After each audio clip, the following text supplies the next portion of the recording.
Good morning. Welcome again to Morning Devotions, and thank you so much for our time together.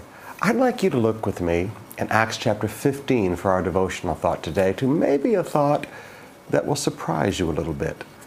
In Acts 15, beginning with verse 1 and 2, some men came down from Judea to Antioch, where they were teaching the brothers, "Unless you are circumcised according to the custom taught by Moses, you cannot be saved."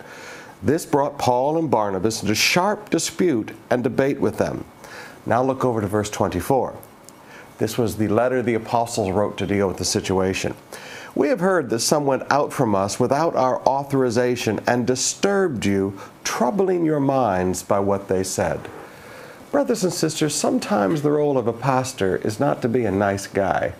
Sometimes the role of a pastor means you have to take a stand and you have to protect the sheep, and you have to deal with unauthorized people moving among the people, disturbing their minds and troubling them with false doctrines. Now, if you look here, it says sharp dispute and debate. Literal, rebellious, strife, heated argument. And debate simply means the seek for information.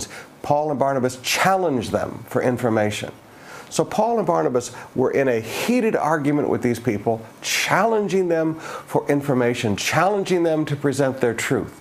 Why did Paul and Barnabas do such an unpopular thing? Why did they take such a stand? It's not the politically correct thing to do. It's not the good marketing thing to do. You don't want to say anything negative to anybody. Well, excuse me, brothers and sisters. They understood that the job was to be pastor. The job was not to be popular.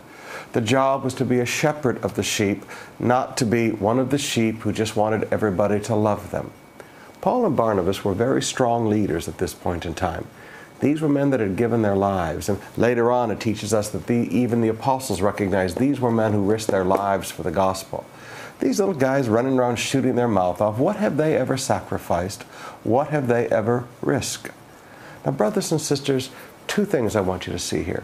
Number one, the role of a pastor sometimes needs to stand up and call false doctrine because people's minds are being disturbed and troubled.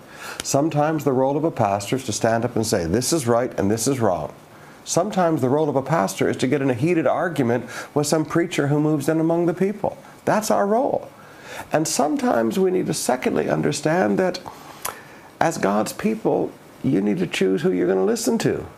Are you going to listen to the Johnny-come-lately, so to speak? Or are you going to listen to the newbie who just walks in among you and thinks that everybody should listen to him? Or are you going to listen to leaders like Paul and Barnabas that risk their lives? You have to make your decision. Am I going to listen to somebody who's paid their price? Am I going to listen to somebody who's laid down their life for us? Or am I going to listen to some newbie who just walked in the door? As God's people, you have to make decisions. And as God's people, you have to recognize sometimes being a pastor means that we cannot be a nice guy.